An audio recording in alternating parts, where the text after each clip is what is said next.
Hey Dave, my name's Chad Barker. I'm going to show you, I'm going to be walking through your layout here just a little bit. We'll see if we can find some errors or anything like that. For the most part, it looks all pretty good. So the first question you had in here was how to size your refrigerator cabinet and enclose that refrigerator. So let's get into that area real quick. I've already deleted the refrigerator you had sitting in there. Obviously, you can leave it in there for aesthetics. It looks just fine. Normally, what we normally see here for people when they're doing a reef opening, usually the width is going to be, for just standard refrigerators, at least this is the way it's been done for the last 20 years, width would be 36 and a half of the opening. The height would be 72. Now, whatever you do on the outside of the opening is really up to you. This is just a standard one. Obviously, this is not for like Sub-Zero or built-in refrigerators. This is more for your standard like General Electric or GE, Maytag. Standard refrigerators you'll find at like Home Depot or like appliance shops in your area. So anyway, looking at that, I know it's tempting to make the upper cabinet. We're going to keep this thing very simple. So your upper cabinet up here, you already have it at 36 inches, which is fine. There's nothing wrong with that. I might recommend doing 36 and a half. Let's change that real quick. And you're probably looking at, well, what do? Do I run the fillers up and down as well? I probably wouldn't, in my opinion. What you want to do is keep this really simple and just build this thing for what it's going to be, 10 years down the road after you've put your new refrigerator in that's bigger than the one you have at the moment. Okay, so you got the in panel right. That's perfect. There's nothing wrong with that. 3/4 inch wide, tall finished in panel. That's this piece right here, number 20.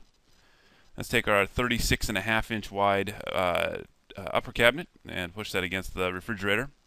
Now, next thing you want to do is your elevation. In fact, you already had this dialed in. So you had 72 for your elevation right here. So that's good. That means the height from the bottom of the cabinet to the floor is going to be 72 inches exactly. Now the depth of this cabinet. I'm sorry. I'm skipping ahead here. So sorry. Let's finish this thing up first. Tall finished in panel over here. Typically, I'm just going to delete that one and copy this one over. All right. So basically what I got is I have two tall finished in panels, pretty much identical to each other. Now if you want to do an applied door in panel on this side, there's nothing wrong with that if that's what you want. They're pretty much universal, so you can sub either a slab in panel or a tall finished in panel. So tall finished in panel on the left side of this upper cabinet, tall finished in panel on the right side. You got the depths right. You had it at 24 and 5/8, and your cabinet's 24. That'll look right. That looks good. Let's get this thing in 3D real quick. Now colors might be a little awkward. That is saying a very low detail. So what you see we did here was basically just enclose this. So wall two-door cabinet, finished in left and finished in right, and then we do a refrigerator in there. So that's pretty much that's really it. Now what you were also asking about was trying to put a smaller refrigerator in, and let's just do that. I'm going to open up some refrigerators. You're probably not going to have all these sitting around. We got some really weird looking refrigerators in here. I'm going to pause real. Okay, so I just skipped ahead a little bit. I just grabbed a refrigerator out of my catalog here and threw it in here. I made it 33 inches wide to kind of replicate what you might have already on site. So let me draw that in. So the width of that, the overall width would be 33. The easiest way to enclose this piece in here and make it look correct, in my opinion, would be to add in fillers into the left side, the top side, and then also the right side of this opening. And fillers are obviously located on our website. You've probably seen it underneath the tall cabinet category. That's fine. And basically the way it would look is kind of getting into here, and you don't have to draw this in. I'm just going to do it for you real quick, trying to get this thing kind of correct. So let's put a tall filler in here. I'm going to make it exactly 72 inches tall. -72. Obviously, these come in longer lengths.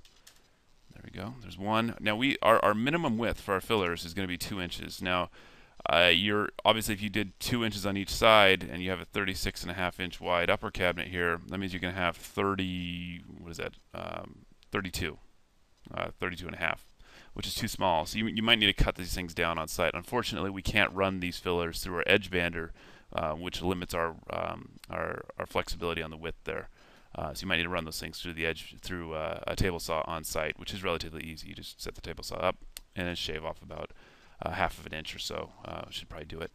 Okay, so taking the same thing over here, let's flip this thing upside down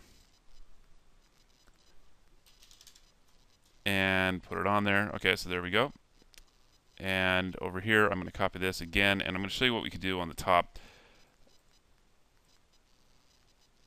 Okay, I'm going to pause this while I do this work. Okay, so what I did was I just went through and I added these fillers in on the left side of the opening, the right side of the opening, and then the top. And obviously these would be done after all the installation is already complete. These are basically going to be considered trim pieces that can be attached. Obviously you'd attach it to the underside of the cabinet, the upper one here. The one on the right side would be attached obviously to your end panel you have over here sitting on this side, which you can't see right now.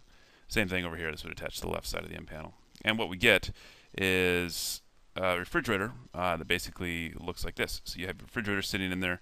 Obviously you can expand the width as much as you want on this top right here.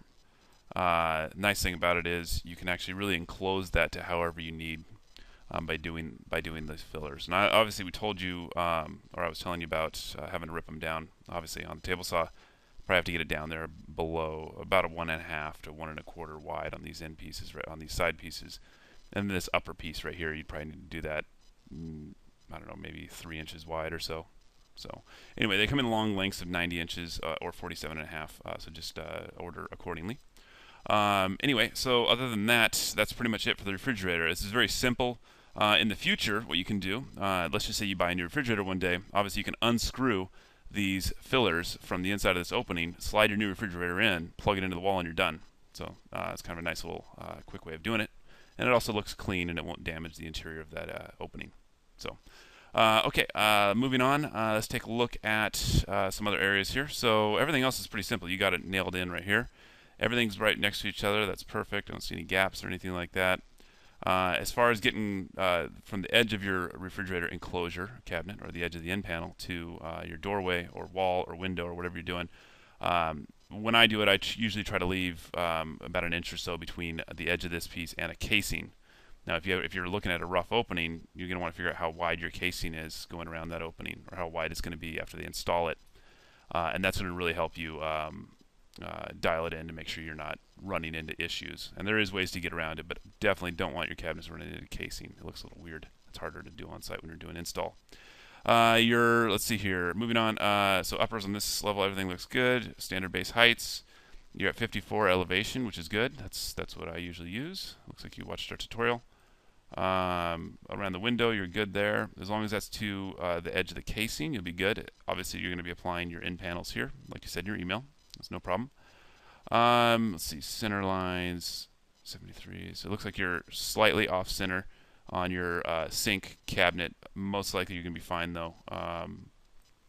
Center line of your window is at 73 3/8. I think you said something about that in your email. And again, it doesn't really matter so much. Some people like it to be just dead on right in the center. You probably did this because of your dishwasher.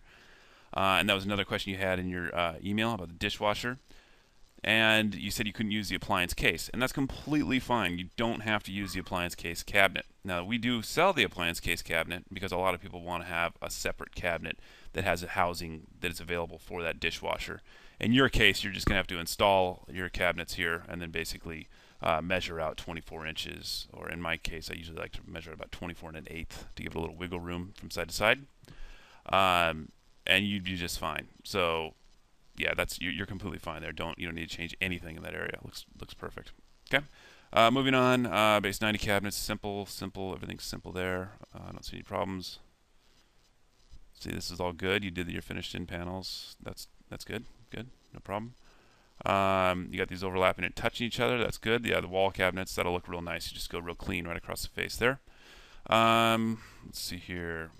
Most likely you're going to have a slide-in range. Looks like you got 30 and you got 31.5 for spacing there. So it looks like you're probably going to be using some sort of a small in panel, like a finished in panel, like a 6-inch wide finished, or 6-inch deep finished in panel might be a good idea there. Just something to separate your doors from the oven, because sometimes these ovens will come in, like especially the slide-ins, they're going to have a little flange on them and whatnot that kind of overlaps the countertop. You just want to have your doors have a separation piece. So 3/4 inch wide. by say 6 inches deep finished in panel might be a great thing to put in there. And you don't have to buy that from us if you have things laying around that are the same material, or if you're painting your cabinets. You can always just use like 3/4 MDF or whatever you want to put in there. It's not a huge deal. It's not something that really needs to be engineered. So other than that, cabinets look good. Moving on, looks like you got the edge there, so that's all fine. Just making sure these things all line up. It looks like your design's right there. I don't see any issues. Besides talking about the refrigerator and modifying that, really the only thing I've seen in your entire design here is just changing the width of this upper wall two-door cabinet from 36 inches, like you had it, to 36.5, and then dropping your end panels down onto the left and right side of that. So I think that's about it. If you have any other questions, feel free to give me a call. My phone number, or send me an email. Email is Chad, C-H-A-D, @barkercabinets.com. Or you can send us or give me a call, 503-476-1060. And again, Chad Barker with barkercabinets.com. Thank you. Have a good day.